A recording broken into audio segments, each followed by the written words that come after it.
YouTube has responded to the massive complaints over the recent AI-driven ban wave. Now, if you're not fully aware of what's going on there, I did talked about it in a recent video, but essentially there's a wave of what appears to be AI-driven ban waves. A wave of AI-driven ban. There is a wave of AI-driven bans on YouTube, specifically around accounts being accused of trying to avoid bans or circumvent bans or mass uploading content or re-uploading content or et cetera, et cetera. And like my take on that was basically I get where this might have come from, but they're implementing it wrong because I think if you're going to be banning someone from YouTube, even if the ban is AI driven, the appeal shouldn't be. The appeal should be decided on by a person, and that does not seem to be the case. But here is the response, and I'm going to go over the response with you right now, like their exact response word for word. But also, I did a little bit of investigative reporting because I've also had times not with related to a ban, but when I tried to reach out to YouTube customer support, YouTube creator support, and ask like, "Hey, is this okay?" or whatever, and got a nothing response. So after I go over the response, I'm gonna show what happened there. But here's the response. It's the article. I'm going to link the article in the description, but it's top facts, top FAQs, YouTube content moderation and appeals. It's an announcement. Hi, everyone. We're seeing a lot of questions tagging at Team YouTube and YouTube Liaison on social media about our content moderation systems and automation. This past week, at Team YouTube worked with our trust and safety team to review hundreds of social posts and corresponding YouTube channels outside of our typical workflows, which seems like to me that comes off as very much like a little bit of patting themselves on the back for doing their job, but also like, oh, woe is us. Oh, this is outside of, we've spent so much time trying to respond to these posts of people being mad at us for something that we did, and this is outside of our normal workflow, so we had to do this even though it's not like what we're supposed to normally be doing. Like, okay, it's one of those statements where it's like that was an entirely unnecessary thing to say, and it doesn't make you look good. It makes you look worse. So maybe don't do that. The vast majority of it's like when you get the people like on YouTube that are accused of doing something horrible, and they're like, yes, yes, yes, but also, like I sometimes am being harassed too much for this horrible thing that I did, so I'm a victim too. Shut the fuck up, man. It does not make you look good. The vast majority of termination decisions were upheld with only a handful of nuanced cases being overturned. We are very aware. We are very aware, and that is part of the problem. Like, I don't know the point they're trying to make here, because the problem wasn't that this happened and they didn't overturn it. The problem was, or that they did overturn the appeal or whatever. The problem was this happened, it shouldn't have happened, and the appeals were denied. And they're like, yeah, no, we did that. We did that. Okay. We also confirmed there were no bugs or known issues with our systems. We did see screenshots of an old Help Center message circulating on social. This was related to an old issue resolved on October 4th, 2024, not any current issue. Okay. Again, this isn't actually addressing the problem. This isn't addressing the problem or the concern. It's saying, yeah, there's no bugs with the way our system is running. That's worse. That's worse, guys. Do they not realize that is objectively worse? If there are no bugs with the way that their system is running, that means that they can't go and say, it would have been better for them to say, oh, there might be an error and it's being the system's being overzealous about how they handle these bans. What they're instead saying is there is no error. It is working exactly as intended, and a lot of these channels that are complaining about having gotten banned when they shouldn't have are being banned, and that's what's supposed to be happening, and that is a more concerning issue. It's also like, oh, we're also seeing all these posts that are related to an old issue, and that was already resolved. It's like it might have been resolved to your satisfaction. You might see that old issue, and I'm not exactly sure. Let me actually click here and see if it'll pop up. Channels removed for spam and deceptive practices. We're happy to report that all channels incorrectly removed. Our teams are continuing to work. Blah blah blah. Yeah, no, it's still okay. Cool. Yeah, it was resolved to your satisfaction, but it was not resolved to the satisfaction of the people that were damaged by this. It is not resolved to the satisfaction of the people that might have lost their channels erroneously. So sure, it's a resolved issue, but that's like saying let's put this into some like modern context or something without getting political. That's like saying is sports ball in play right now? That's like saying, oh yeah, no, Deflategate happened. I'm not a sports ball person. I don't watch football really. That's like saying Deflategate happened, and then they internally review it and say, oh yeah, no, nothing bad happened there, nothing bad happened there, and then people continue to complain about like, no, there was cheating. Cheating clearly happens. Like, oh, we already resolved that issue. Why are you still talking about it? Like, what? And I know there's better references I can use, but I try to avoid talking politics too much. There's certain things happening that are making me maybe change my mind on that. But yeah, that's like saying, oh yeah, I know we already reviewed this cheating thing, and I know you don't agree with what happened there, but we already reviewed it. I don't know why you're still talking about it. It's a stupid argument to be making. In conversations with creators this past week, we identified a few opportunities to provide more education around certain policies and what is not allowed on YouTube. For example, in the channel terminations we reviewed and upheld, we saw examples of creators mass uploading content with the sole purpose of gaining views. I mean, yeah, I don't think that's worded correctly. I think what they're talking about is massively re-uploading content or uploading the same thing again and again with the purpose of just this one video taking off 17 times and getting a lot of views for that. I think that might be what they're going for. And yes, I disagree with people doing that. So that makes sense that they would, forbid that. But it just seems like, yes, people are uploading content for views. It's YouTube. We saw examples of creative mass uploading content with the sole purpose of getting views, likes, or other metrics. Mass uploading auto-generated or low-value content.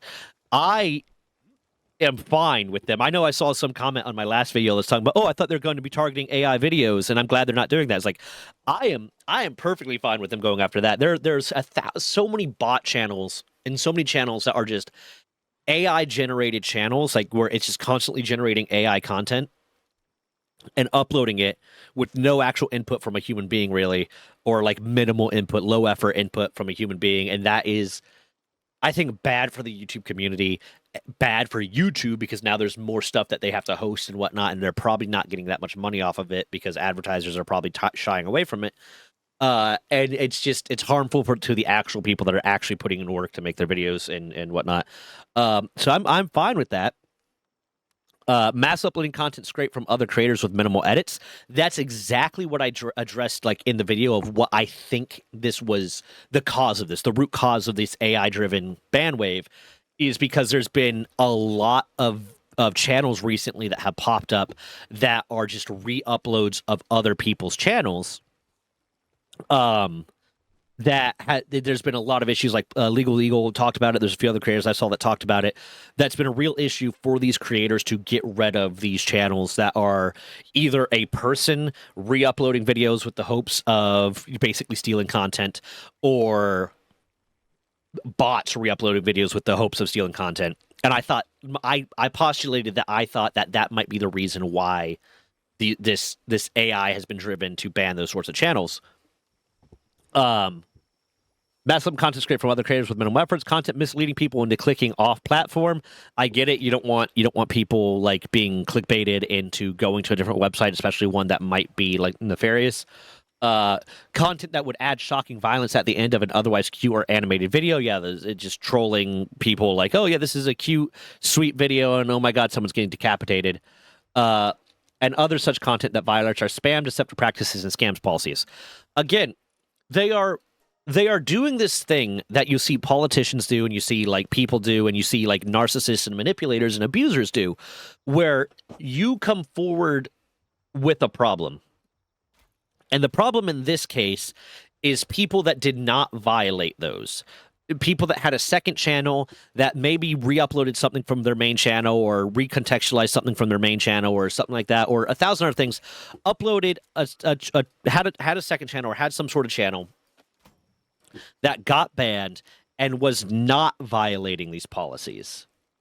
And is still being driven through this AI system that is banning them, and then when they appeal that ban, they are being within minutes of appealing that ban before a human being could conceivably review the ban in any practical way, having that ban upheld. And I'll get into a little bit later in this because I did pre-read this to kind of plan what I was going to think about it or going to say about it. But they're having that ban upheld nonetheless, and then they're giving no recourse for that.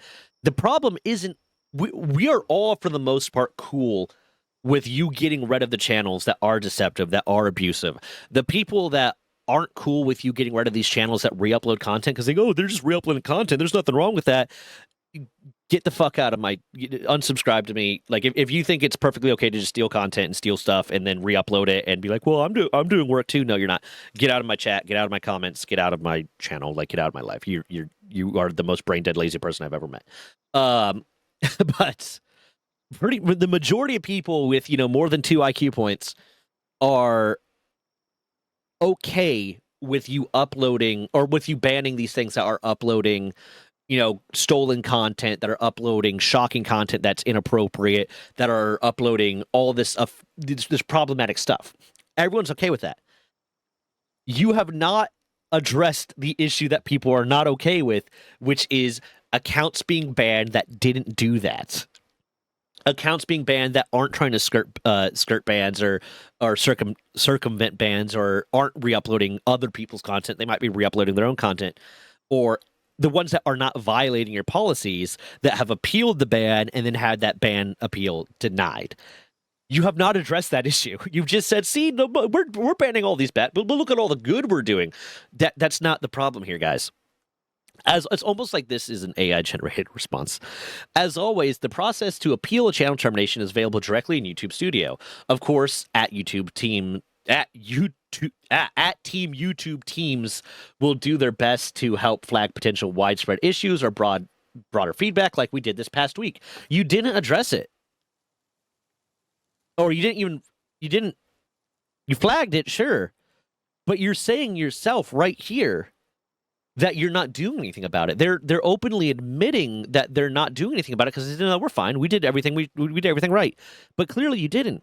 Now, like I said in the previous video, I'm sure there are a lot of people that are complaining about this that are actually doing nefarious stuff. They're going onto Twitter to whine about, oh, I got banned unfairly, and then they denied the ban appeal because they didn't pay attention, and they are actually re-uploading people content, or their AI generated channels, or they're making really, really inappropriate posts and blah, blah, blah.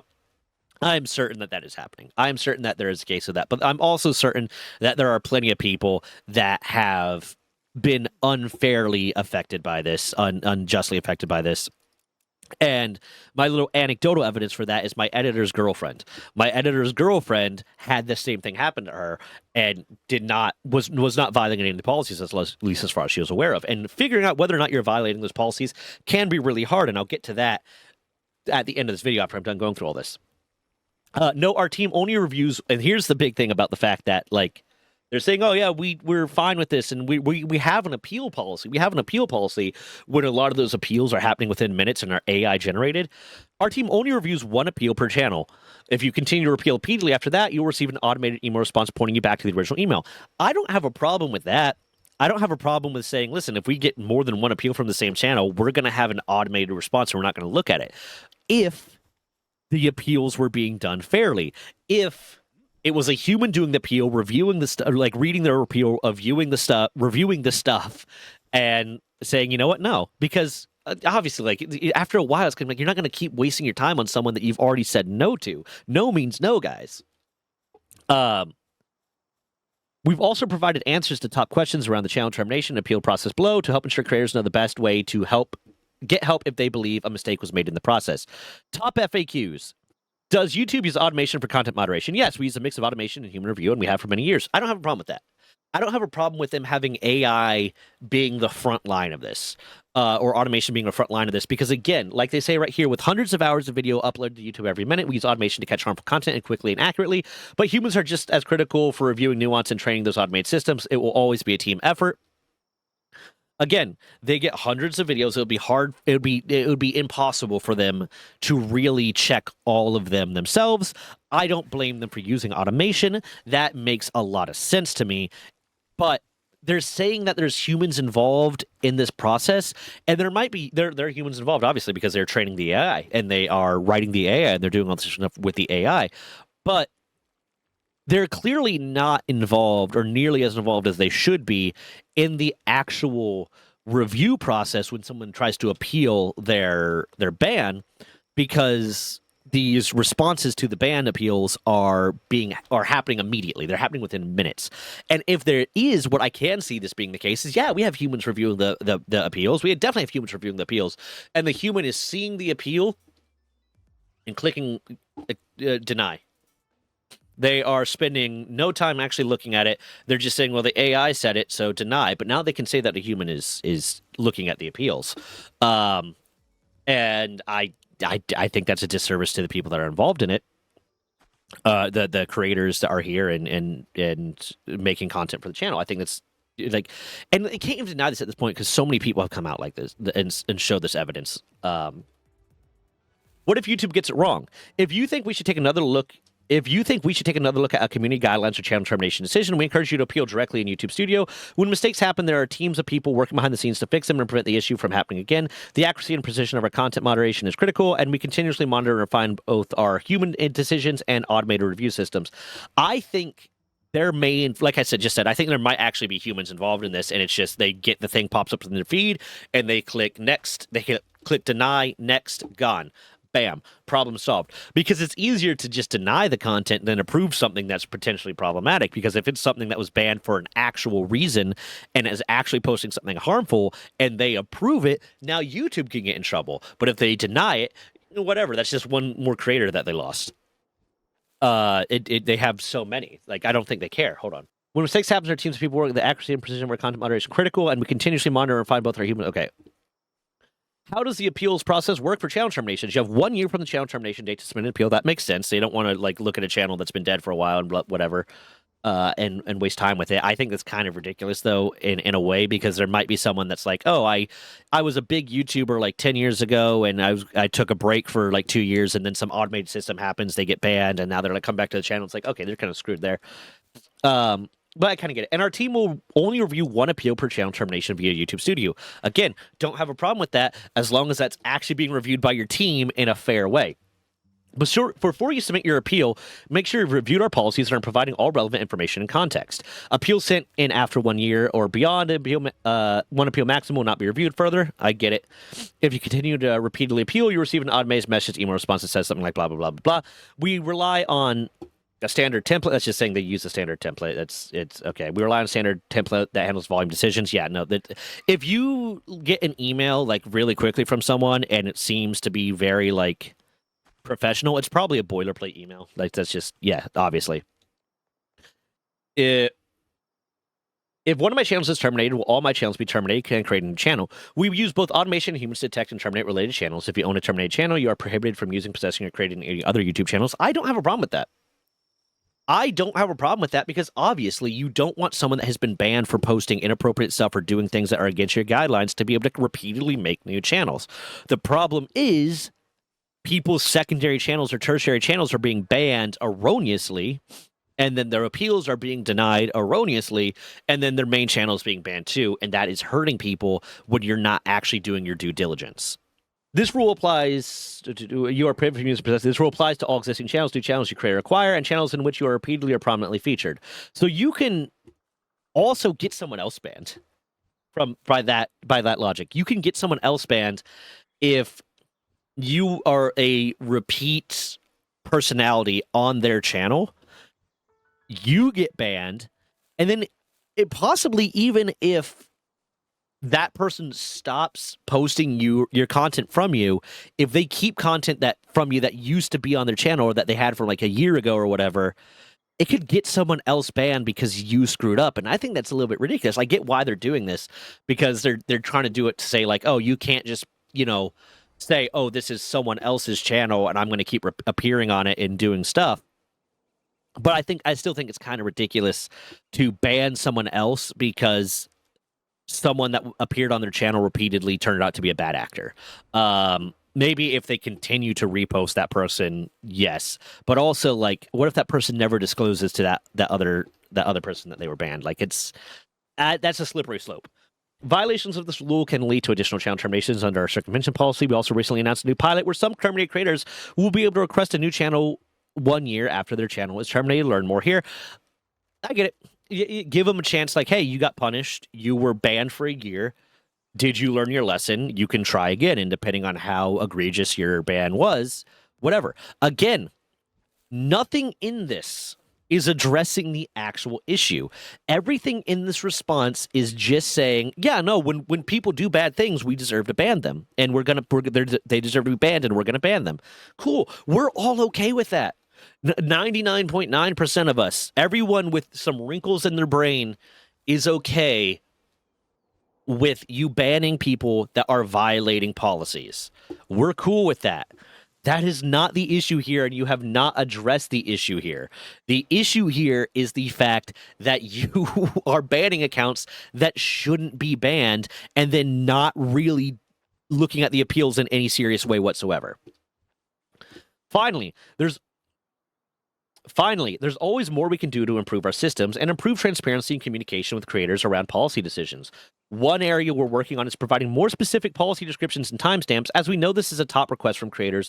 More to come. Now, that's cool. I think the timestamps thing is in reference to the fact that, like, people are getting their channels banned for a video or a video demonetized for something, and it's just being very vague about it's banned for circumvention or spam, or it's banned for this and blah, blah, blah, or it's banned for this type of content.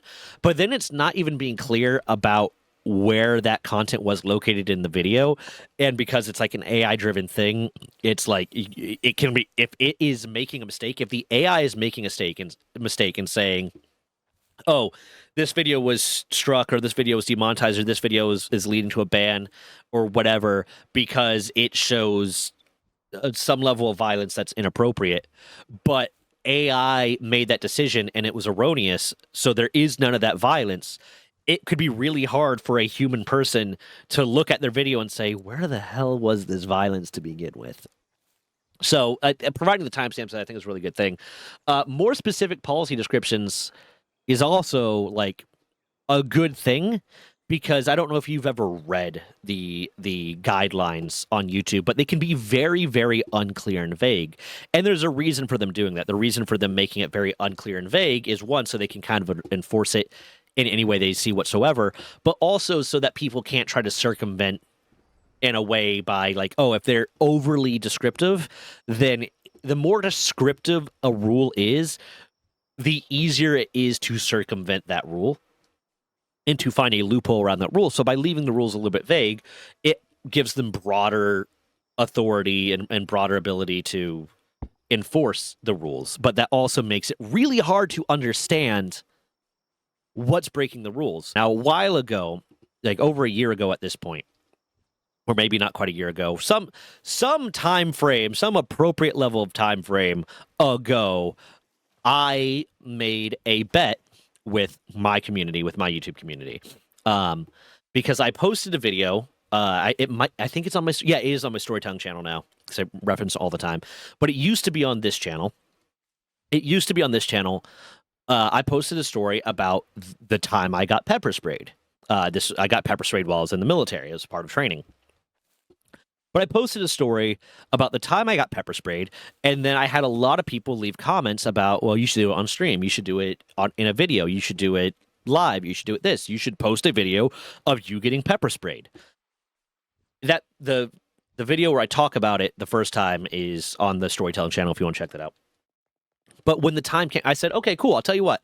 If I get X number of subs on Twitch, or if I reach the point where I can be monetized on YouTube, I will do a video of me getting pepper sprayed. And I didn't really think too much about it. I was just going to do it. Whatever. Cool. And I didn't think I was going to reach that point. I legitimately didn't really think I was going to reach that point anytime soon, or at all. YouTube and content creation is a really hard game to kind of break into. But I got really close to reaching that point. And when I was getting really, really close to reaching that point, I reached out to YouTube support, YouTube creator support, and said, hey, I want to make sure that if I do this video on YouTube, that one, I'm not going to get in trouble for it, that I'm not breaking any guidelines. And my plan was like, okay, if YouTube says you can't post this on YouTube, then I was just going to go ahead and post it like in my Discord or post it on Patreon or post it somewhere where I wouldn't get in trouble with YouTube for.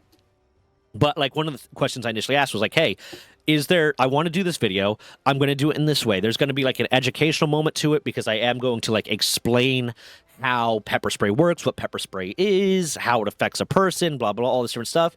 And then I'm going to get pepper sprayed. I'm going to go through what we call red man drills. Like at the very least in the Navy, it's called red man drill and show what that is like. But it's going to be like semi-educational, but also like entertainment value. Is this okay? Is there something I would need to change about doing it this way in order to get it so it wouldn't be problematic if it's not okay? And the long story short was the customer service person, the creator support person, said, we can't give you any advice on that. Just read our policies. And I said, well, the policies that you have are kind of vague around this, and I don't want to post it if it's going to get my channel taken down. And I can't quite understand. And then the original time I reached out to them, I even cited, like, I can see it being against this policy, but also not against it because of this. Can you give me advice? Because I think I said I could see it being against the self-harm policy, or the violence policy. But, like, I don't think it would be because of this and this. And I just repeatedly got, well, we can't answer that. We're not allowed to answer that. And to be fair to the creator support people, of course they can't answer it. Or of course they can't answer it because YouTube doesn't want people giving that direct advice and then being able to cite like, well, this person said this if they end up wanting to ban the channel later. But also, I'm not going to be mad at the creator support person for following the rules.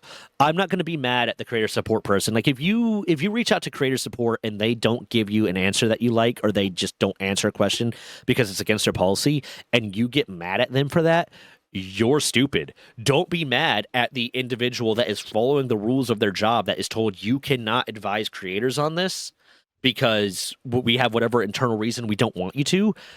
Following that rule. It's not their fault. They're just a customer service person. They're a creator support person. It's not their fault. But I don't have the screenshots anymore of that original conversation. So I wanted to see if this was still a policy. They're saying they're trying to be more transparent with creators about what will get them banned and what will go against community guidelines. So I wanted to see if that was still the policy. If the policy was still, we're not going to advise you on this. So I reached out to creator support, and that's the exact same question. I clicked on the button. Hi, I'm YouTube Help, blah, blah, blah. Hi, I'm wondering if I can post, this is me. Hi, I'm wondering if I can post a video of myself getting pepper sprayed without getting demonetized or getting a strike. For context, the video would be educational in the sense that I will explain what pepper spray is, how it works, etc., prior to getting pepper sprayed myself. YouTube Help says, sorry, I can't help with that. That's just the AI. So I say, operator, okay, here's the best way to get help. Contact us to ensure we connect you with the right support, blah, blah, blah. I say YouTube policies. Great, please wait while support specialist joins the chat. Support specialist joined the chat. I waited like 5 minutes or something like that. Welcome, your case ID is blah, blah, blah, blah, blah. Hello, what seems to be the problem? I say, just copy pasting for efficiency. Hi, I'm wondering if I could post a video of myself getting pepper sprayed without it getting demonetized or getting a strike. For context, the video would be educational in the sense that I will explain what pepper spray is, how it works, etc., prior to getting pepper sprayed myself. Response, thank you for sharing your concern, and I understand how important it is for you to know if what kind of content you can upload. Know if what kind of content you can upload on your channel. A little bit of a grammar problem there. So can I upload that to the channel without getting in trouble? Because there was no, like, they said this response, and then there was no, like, ... saying they were actually replying. And I waited, like, a minute and saw no ... So I said, so can I upload the channel without getting in trouble? I'll be happy to look into my resources for your inquiry. For now, let me place the chat on hold for 5 minutes and look into my resources. And there's no need to reply at the moment. 5 minutes later, they respond with the same message that they're still looking in. Another 5 minute hold. Thanks for waiting. Are you there? Yes. For your inquiry, I did check our policies, and I'm sorry to say that I'm unable to review your idea for a potential content for your channel, as only our internal team can review videos or anything related to it against our policies. Also, I understand that you wanted to be advised about your content in the future. However, this type of question or assistance needed will actually fall under editorial advice or content strategy, which we are not allowed to give. Regarding this, you may refer to your channel to our monetization policies for your reference for this inquiry, and you can check this article to know what kind of content you can monetize on your channel. Again, those things are somewhat vague, which is why I wanted to ask the question initially. Is there someone I can speak to that can answer this question? Because unfortunately, the articles you linked are not completely clear. Sorry, but there's no one you can speak with for your questions, as there's no option to directly contact our internal team. And for your inquiry, you may refer to our policies instead to know if the kind of content you may want to create will violate any of our policies or not, or if you can monetize such content. So essentially, there's no way for me to ask a person at YouTube whether or not a piece of content will violate policies when it is unclear based on the information provided in those articles. Yes, that is correct. And as a reminder, help is in the bounds of what we can do and policies we must adhere to. I understand it's not your fault. You are allowed to advise us on such things. You're just following the rules. Thank you for your help. And then it just goes on. You're welcome and thank you for understanding. Will there be anything else before I let go? No, thank you. Have a nice day. What they just said, what that all just said, is that there is no one that you can reach out to as a content creator and ask a question about if a piece of content will get you in trouble. There is no way to contact anyone at YouTube that will tell you if your content is violating their policies. So this idea of transparency that they're saying they want to have, like, let me get this back up. This idea of transparency, finally, there's always more we can do to improve how our systems work and improve transparency and communication with creators around policy decisions. They're not being transparent. They don't even provide you the opportunity. I wanted to do my due diligence and make sure that my video was not going to be in violation of policies before ever posting that video. And they will not let me know, and there's no one I can ask to let me know. And because their policies are unclear, I don't know if that's something I can do. Now, the other thing that has stopped me from making this video so far, and I actually do still want to make this video, I just won't post it on YouTube since they're being unclear. The other thing was like, just to lampshade a little bit the fact that this video has not existed yet, is because in the state that I live in, spraying pepper spray at someone, even if it's 100% consensual, is a crime. It is a crime even if we are in my own home or in my own backyard and I have one of my buddies spray me with pepper spray. That is a crime. Even if it is 100%, like I gave them permission, it is 100% consensual, it is a crime. And I'm not about to film myself committing a crime and then post it somewhere. So I'm still looking for a way to try to, like, do it in a legal way and then post it somewhere in a legal way so that I won't catch a charge for it. Or one of my friends won't catch a charge for it. Right now, my thought is I'm going to go to, like, an actual security forces training place where they are authorized and legally allowed to do it and then say, hey, do you mind if I film this? And we post it there. We film it there and post it then. That's the best way I can think to do it. But yeah, so this is all to say, and this long video is just all to say, YouTube is doubling down on their refusal to review these policies, and YouTube is not making any effort to be transparent. And it can be a little bit, like, in a way, scary as a content creator to try to post something that you think won't violate those policies, because it still might. Or you were not going to get any clear guidance on it, and there's no one that you can reach out to try to get that guidance on it. But with that, like, I just wanted to talk about that. With that, I'm going to end this video here. If you reached this far, please like, subscribe, comment, hype the video. Every bit of engagement helps the video do better. If you want to hear the story about me getting pepper sprayed, click on the playlist over there. A shout out to BoxWizard52. I realized the last few videos I've been calling him BoxWizard12, and that was a mistake. BoxWizard52, he is my only currently tier 3 member. If you're interested in signing up for the membership and some advance you get it, please do. Every dollar from the memberships goes straight to my editor until it reaches such a point that I can afford to hire him on full time. But with that, goodbye.